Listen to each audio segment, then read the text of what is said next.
Hello, brilliant and embodied souls. Welcome to or welcome back to my channel. My name is Kim and I am the Somatic Sorceress. Today I want to talk about a particular kind of reading style. Some folks might describe this reading style as path working, others might describe it in terms of astral travel, and still others might discuss it in terms of active imagination. I'm not really here to belabor or debate what's going on here. I'm just a human trying to use my cards to evoke profound and meaningful and deeply spiritual experiences for myself and the folks that I read for. This type of reading style really lends itself to an experiential journey with our cards that can be really needed when we're personally struggling, when we're tapped into collective struggles, when we've reached certain points of our lives, like when we're at the crossroads and we don't know what to do, where to go. This type of reading style is really suited for those moments in our lives. So here I am. I really felt called to talk about how to do a journey reading for yourself and a little bit for others. This type of reading style does lend itself more to internal work and personal work, but aspects of it can be used with others. So for a little bit of predictability, let me talk about the setup of this video. We're going to, I'm going to turn us around so that we can see the cards a little bit better. First, I'm going to talk about the mechanics of this journey style reading, like how to do it, maybe when to do it, some considerations. Then I will share decks that I have found to be especially potent and facilitate really great journeys. While my intention is, of course, to share some of the decks in my collection with all of you, another aspect of my intention with this video is helping you think about your decks in new and different ways. You may not have these specific decks. That's great, no problem. And you might have your own decks that would really lend themselves to this type of reading style. You don't need new decks. You can use what you have. So let's flip around and take a look at how to do this reading and some decks that work really, really well for facilitating journeys. See you on the flip side. Okay, we are back to begin discussing a journey style reading and the mechanics of this type of reading. I have pulled up my Serpent Fire Tarot by Devaney Amber Wolf. This deck is the deck that inspired this video. I've been using this deck more and more regularly for this type of reading. And I'll talk a little bit about why to kick us off, then we'll get into the mechanics. This deck has a psychedelic and transportative quality. There are so many invitations within the imagery to go deeper and deeper, further and further. Those invitations come from the postures held by the people depicted in the deck. There's also a lot of energetic references. There's tons of landscapes. There's also many portals. There's a lot of action within this deck. There's also a lot of serenity and peace, which is maybe an odd way to describe the Devil card. But nevertheless, there is a serenity there. There's, again, this Three of Wands is an excellent example of that deepening, being pulled in or out, depending on how you orient to the colors and the posture. The High Priestess card here is an excellent example of this deck's architectural invitations. So again, lots of doorways, the gems within the deck have a fractal like quality.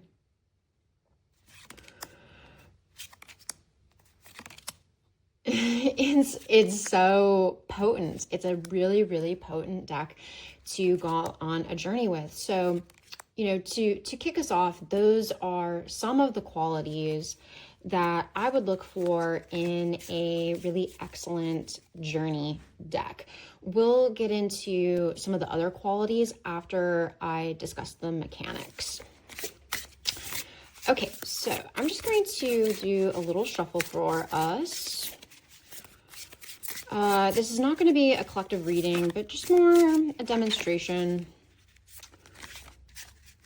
I will usually do this type of reading with one card. Oops, sorry. Or I will do it with 3 cards. I have found that anything more than that becomes unwielding and counterproductive. A little bit more about this type of reading style in terms of, who is it for? When do I use it?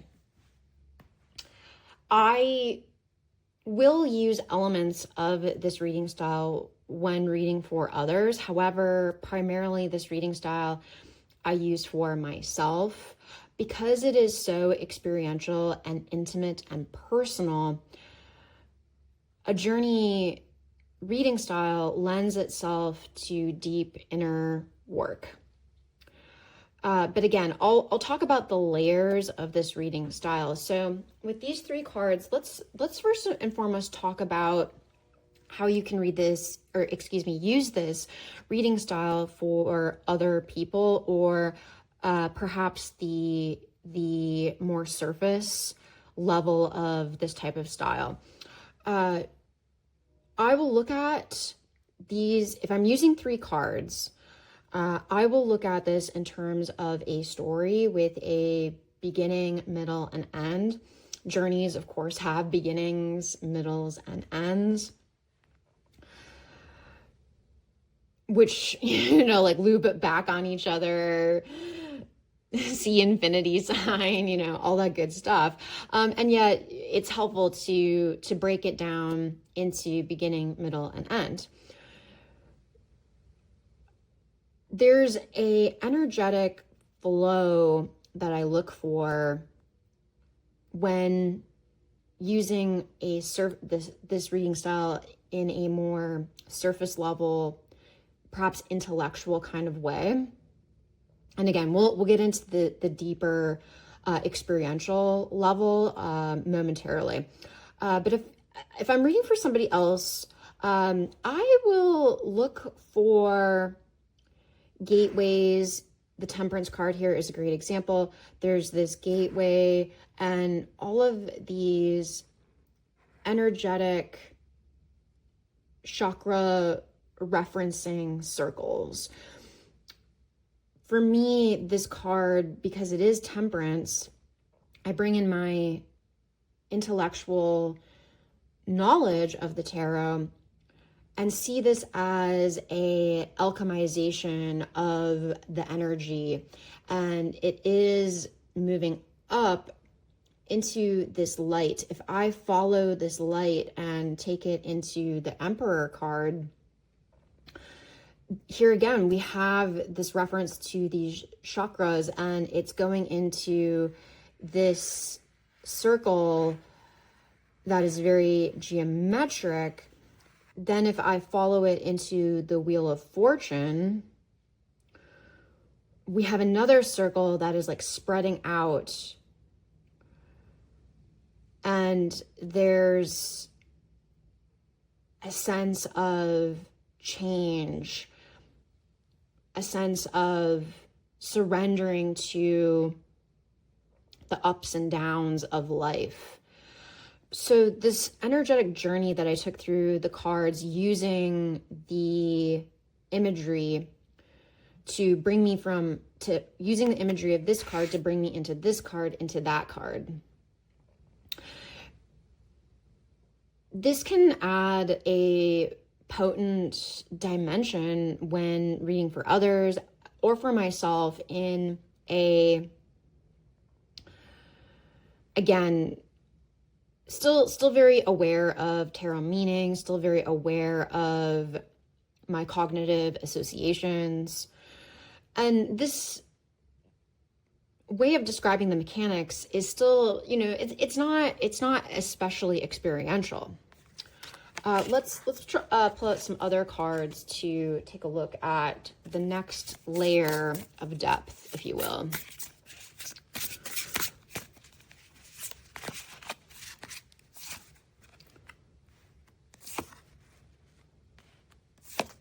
So if we want to take this type of reading style further, oh, and I'm glad that we have a challenging, uncomfortable card, the Five of Swords, pull up, actually.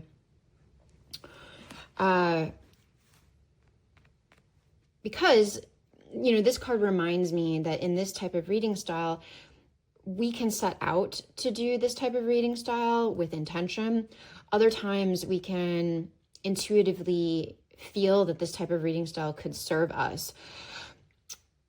And right, sometimes I set out to do this experiential reading style, pull the cards, and then realize, oh, actually that's not what's really being called for in this moment. So sometimes I use I do set an intention to go on a journey with the cards. Other times it becomes intuitively clear to me that this is called for, a journey is called for. Other times it's the opposite, right? Oh, my intuition is telling me that a journey is not the thing to do with this particular reading. And again, here I'm talking more about reading for myself as opposed to reading for others, because the next level of this reading style is taking in the cards and merging with them to, again, follow a narrative, a beginning, middle, and end that is deeply experiential and provides insight via an experience. So to do this, I will sit with the cards and take in the images. Then I will close my eyes and then step into the first card. The way I do this varies. One way is seeing it as a image on a wall, like a huge painting, and I step into it as if stepping into a painting. Another way that I do this is I envision myself in front of a door. I open the door and this card is on the other side of the door and I step into the card. The main function here is inviting myself into this particular card in an active imagination way. I will then use my five senses to interact with the energy and focus of the card. I will see what I see. I will hear things.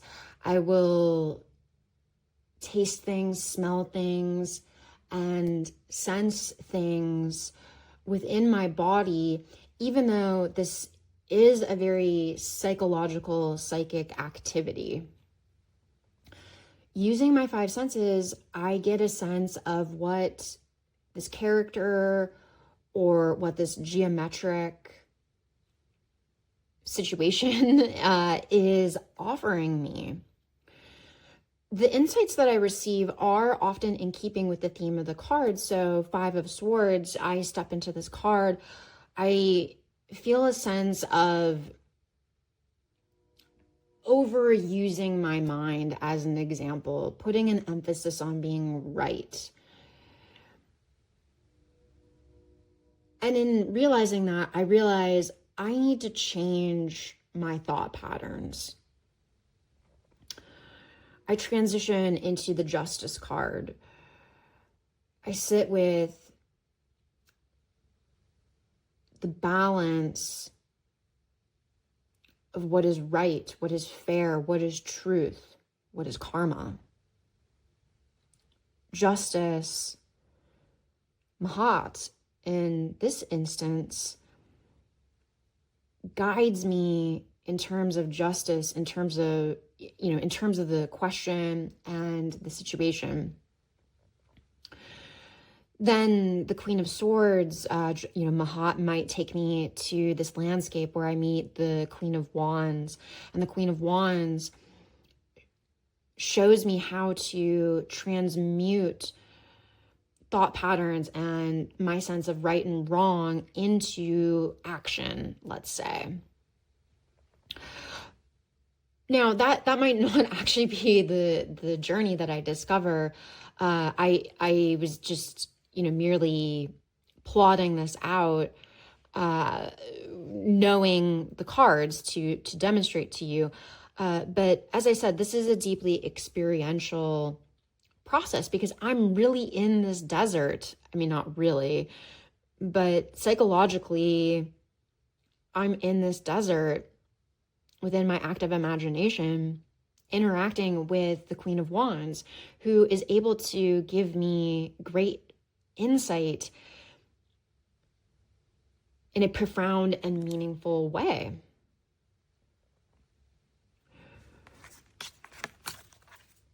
This type of reading style is, as I said, very immersive, very experiential. Coming back to the Serpent Fire and some of the decks,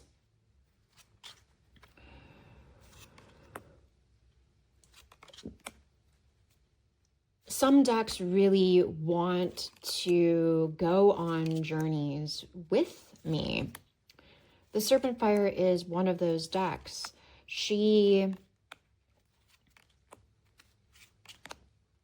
And I do get a sense of of this deck being a she. She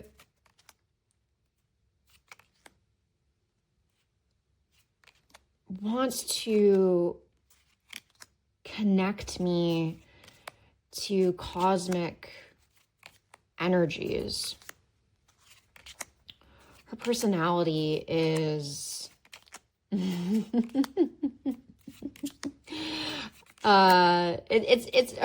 she's pretty intense. I'm not gonna lie. She can be intense.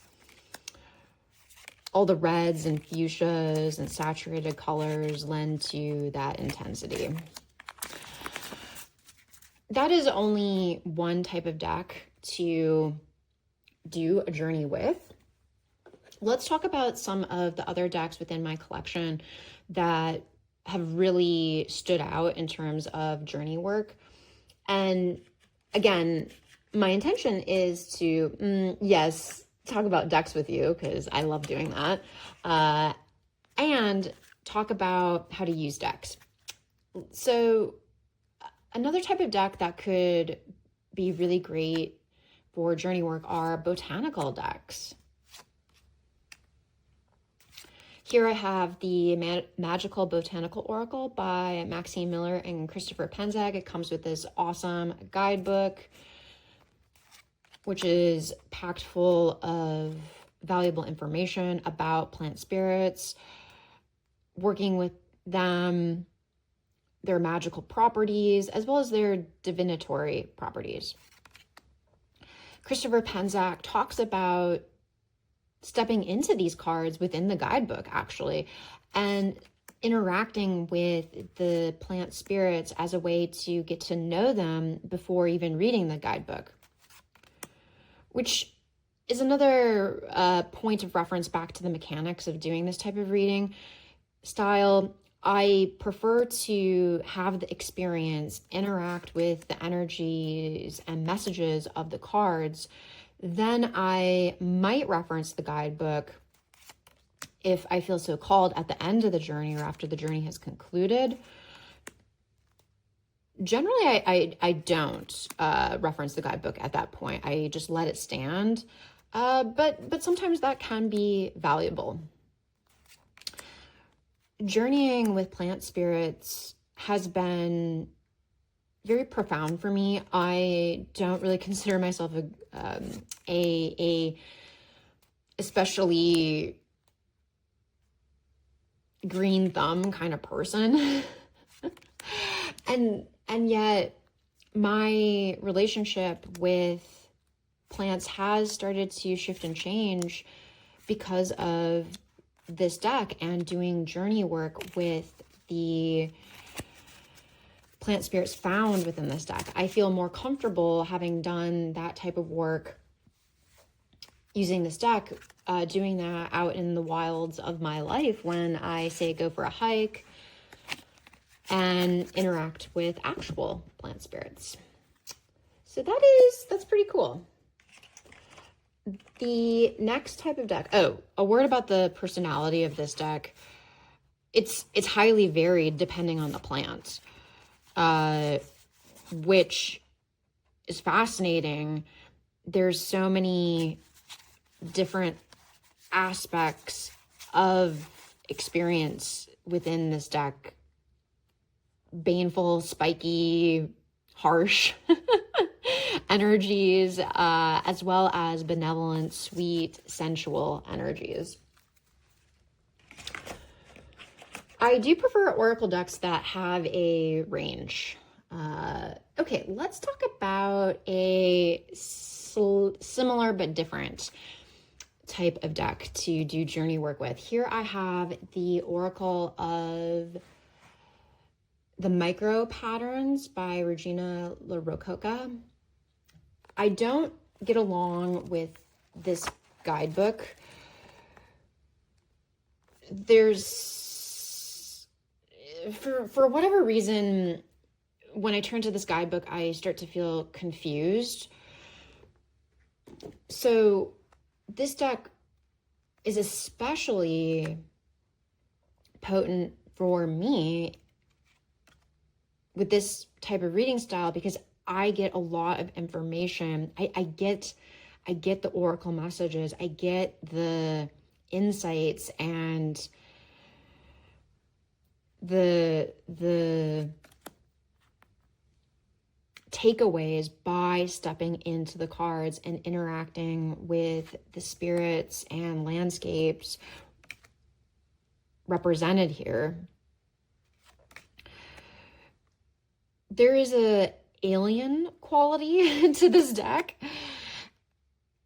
The spirits and landscapes are not human within this deck, which is another category to look for.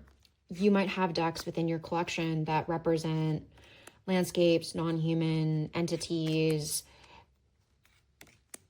animals even, which, if you do a journey with them, bring a very different type of information. This deck takes me on vastly different journeys than the Serpent Fire.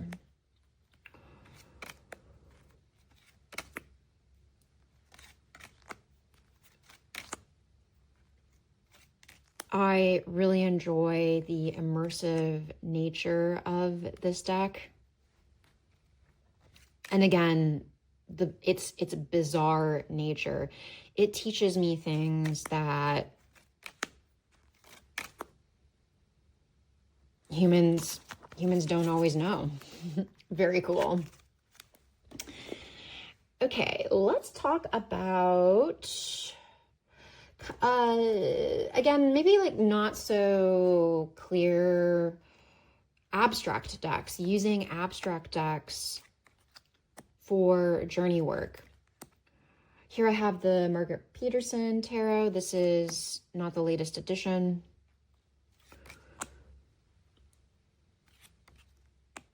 There are characters within this deck. There are also some landscapes and objects, stone as an example.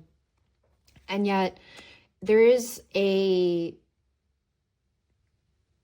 surreal, abstract, cubist, impressionist quality to this deck.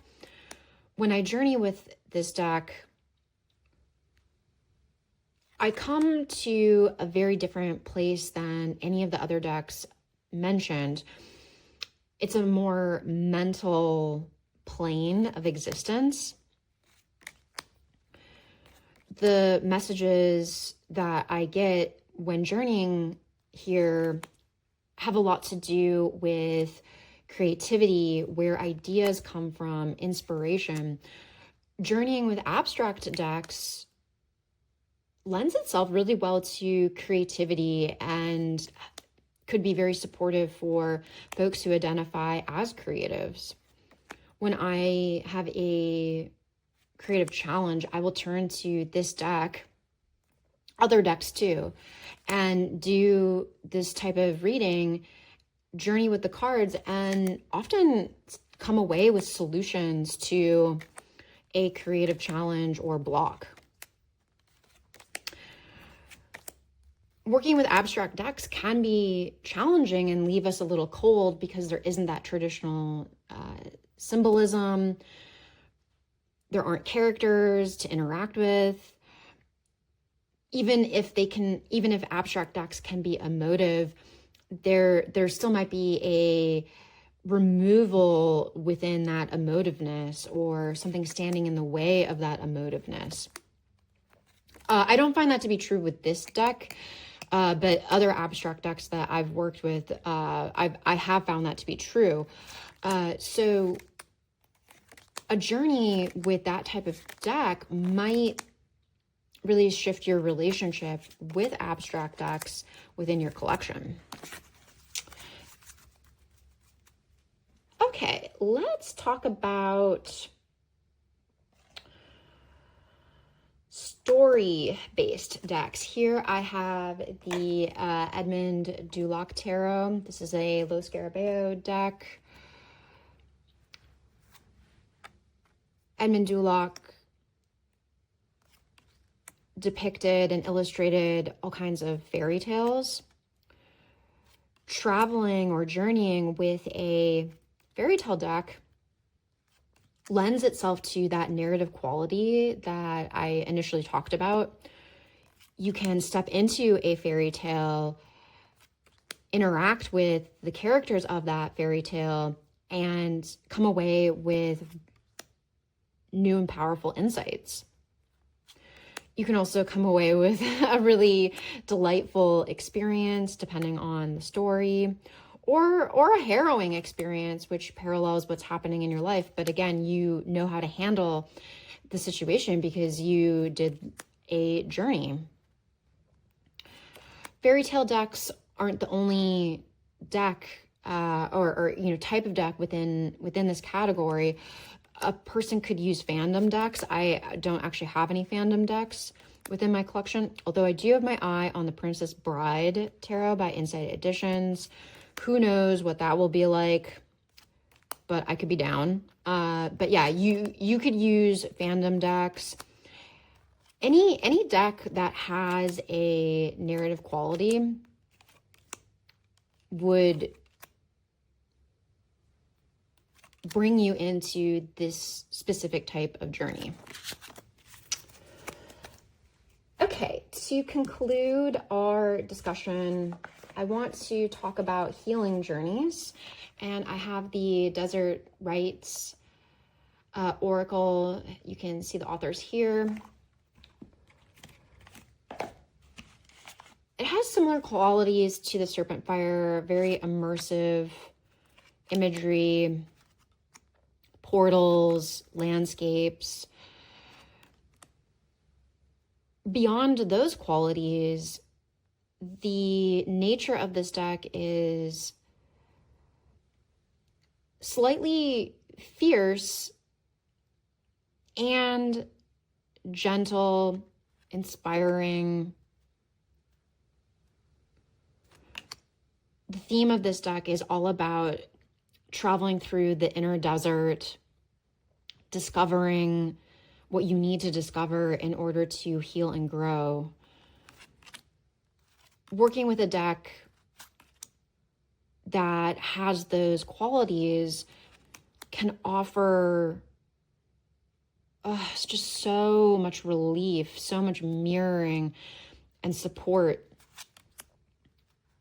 Not all journeys with the tarot are comfortable, as you can imagine. So having a journey with a more like love and light oracle might really serve, depending on the question, depending on the situation, depending on the feels.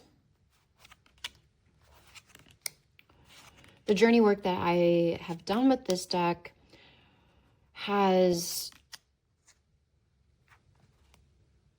been profoundly supportive. I've actually been using this deck quite a bit lately because of that gentle healing nature. And even the tougher cards in this deck are empowering. They empower me to, dust myself off, get back onto the path, keep traveling, keep going. Journeys with those sorts of decks can be delicious. Thank you so much for joining me today. I hope talking about using decks in this particular reading style was helpful to you. If you're like me and maybe need to go on some journeys because of the season, collective grief or struggles, personal struggles certainly as well, then there's some insight in terms of using your decks for that purpose. Be well, and I will see you in the next video. Bye for now.